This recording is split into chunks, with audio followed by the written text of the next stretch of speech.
Narrator. In the heart of Africa, where rivers once ran dry and foreign aid was treated like oxygen, a different story was about to be written.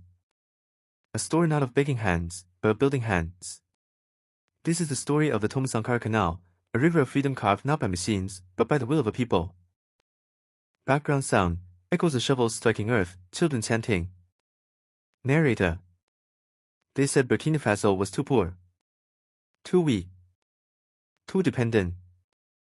But one voice rose above the doubt. A soldier of the people, Ibrahim Traoré, stood before his nation and declared, "If we cannot feed ourselves, then we are not free. If our land is dry, then we will make it flow with water. If no one will help us, then we will help ourselves."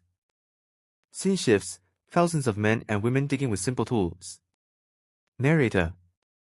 And so it began. With bare hands, iron wills, and unshakable faith, the people of Burkina Faso dug. Day by day, kilometer by kilometer. What the world laughed at as impossible became a living river stretching across the Sahel. Music rises, drums, African flutes. Narrator. This was no canal of stone and water alone. It was a canal of dignity. A canal of defiance. A canal of unity. Every drop that flowed through it carried a message: Africa does not need permission to rise. Scene, classrooms, workshops, youth learning engineering.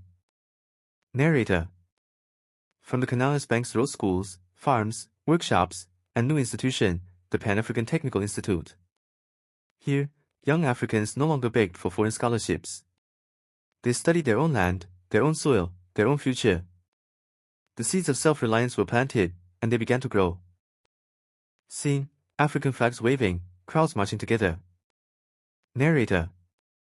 Soon, delegations came from Mali, Niger, Guinea, Ghana, Senegal. They did not come with loans. They came with solidarity. The Thomasankara Canal became more than Burkina Faso's project. They came with solidarity.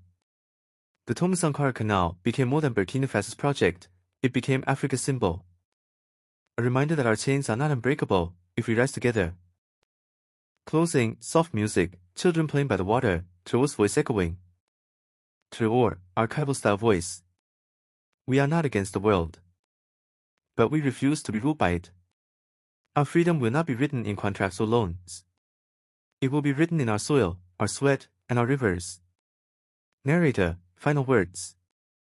And so, under the blazing African sun, a canal was dug.